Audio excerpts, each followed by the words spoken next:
Welcome to the Deep Dive.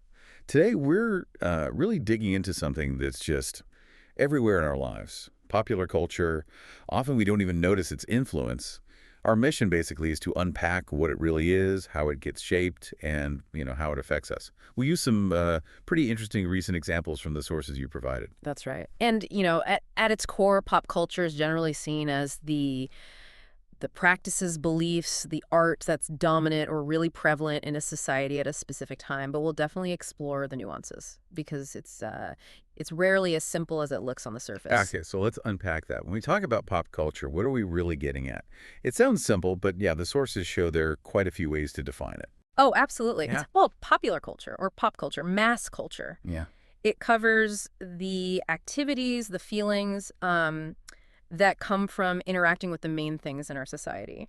And in the West, the big engines are mass media, marketing, and, well, the need for mass appeal under capitalism. It's this whole system.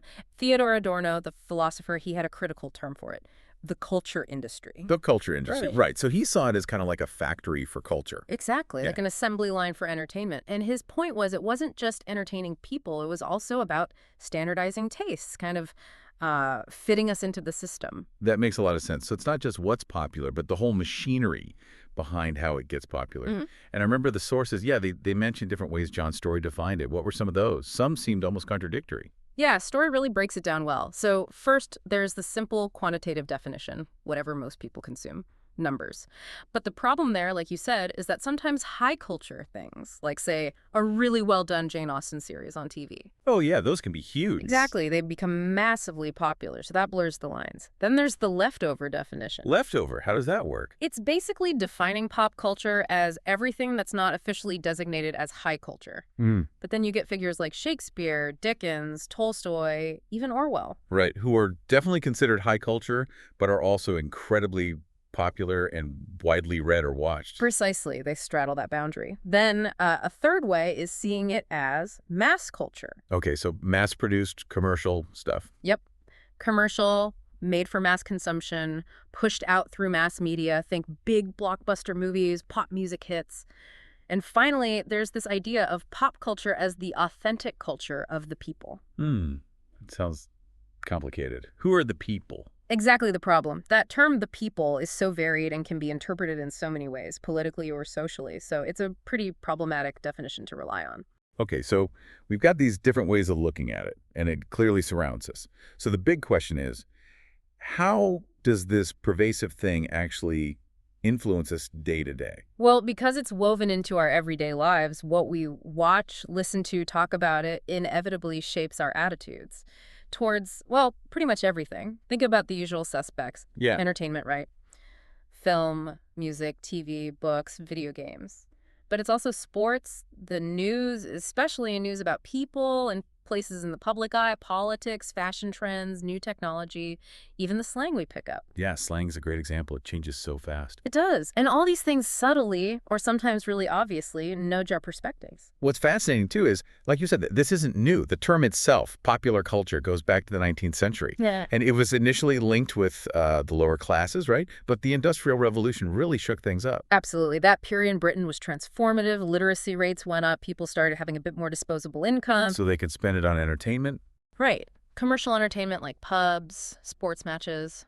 And reading exploded. You had things like penny dreadfuls. Ah, the chief sensational story. Yeah, exactly. Considered Britain's first real taste of mass-produced pop culture for young people. And the new railways were key. They could distribute this stuff everywhere quickly. Wow, okay, so industrialization and distribution were crucial. Definitely.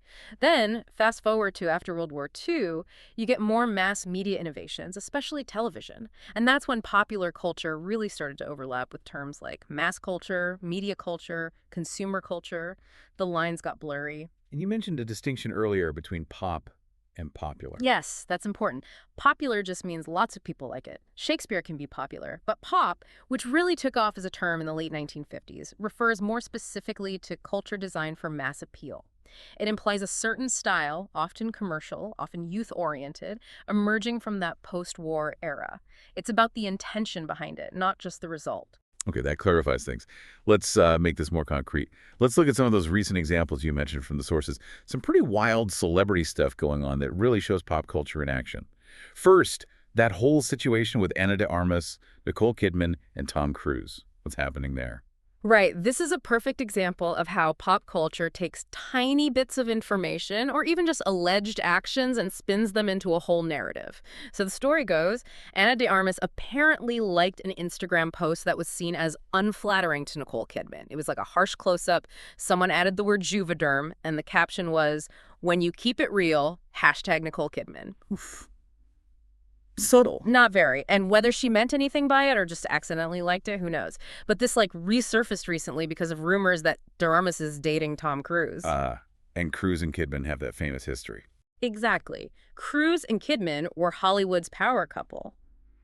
So online critics immediately jumped on this, connecting Anna's like to supposed jealousy or insecurity about Cruise's significant love history with Kidman. Never mind that Kidman's been happily married to Keith Urban for, 19 years now? And the Cruisoid Armas thing is just rumors based on them being seen together. So it's less about the facts and more about slotting it into a pre-existing celebrity story. Precisely. A simple Instagram like gets amplified and interpreted through the lens of celebrity mythology and past relationships. It shows how powerful those narratives are in pop culture, often overriding any nuance or lack of actual evidence. It really does. And speaking of public narratives and scrutiny, there was also that stuff about Justin Timberlake's tour. Sounds like he's getting some backlash. Yeah, that's another case study in how pop culture narratives get built around public figures, especially during moments of perceived vulnerability or change. His Forget Tomorrow World Tour has been getting criticism. Fans and critics are saying performances seem lazy, lacking energy. Some sources even claim he knows he's lost his mojo and his morale is low. Wow, that's harsh. Any specific examples? Well, there was a video that went viral from a festival in England where he apparently snapped at his crew on stage. And then reports from shows in Romania and Ireland mentioned things like alleged lip syncing, minimal effort, people walking out. Yikes. Not what you want on a world tour. Definitely not. And it fuels this narrative of him being past his prime or struggling. Someone apparently told the Daily Mail he wants to make new music and is tired of the old hits. There are also reports about his stage presence coming on late, wearing sunglasses, not talking much, and supposedly his wife, Jessica Biel, is concerned about his health and temper. And then the fans pile on, suggesting things like an NSYNC reunion. Right. It all feeds into this public spectacle where his performance, his mood, his personal life are all dissected and judged through this pop culture lens. It shows the immense pressure and how quickly public opinion can shape a narrative. It really highlights how personal lives and professional output just become public property, constantly analyzed. Yeah. But, like we said, pop culture isn't just celebrity drama, it's much wider. The sources also touched on things like movie releases, other celebrity news, even tech trends. Exactly. It's a huge spectrum. We saw mentions of the new Fantastic Four movie, which sounds like it's getting decent buzz for being bright and fun. Then, on a sadder note, the news about wrestling icon Hulk Hogan passing away at 71. That's a major pop culture figure. And even discussions about technology, like a study suggesting a third of teenagers are using AI for friendship or even romantic chat. Wow, AI for friendship, that's a whole other deep dive maybe. Could be, but yeah, it just shows the sheer range. Movies, celebrities, deaths of icons, emerging tech, social trends, it all falls under that big umbrella of pop culture. So we've looked at definitions, history, these real-time examples.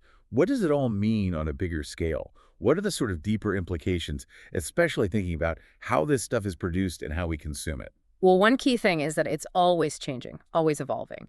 And particularly how pop culture plays out on social media, that brings its own set of issues. Things like discrimination, bias, even cultural dominance or hegemony. There was that Indonesian study you mentioned. Right, about Western pop culture overshadowing local culture there. Exactly.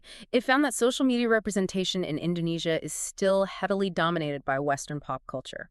And the effect is that it often sidelines or leads to discrimination against their own local Indonesian culture.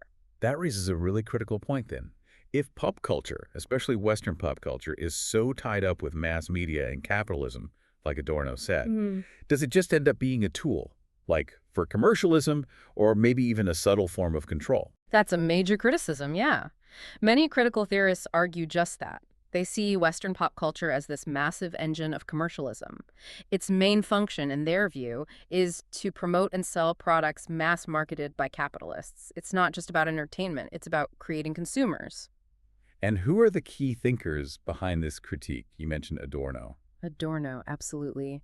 Also, Herbert Marcuse, Antonio Gramsci, Marx theorists, and later postmodern philosophers like Jean-Francois Lyotard picked up on similar themes.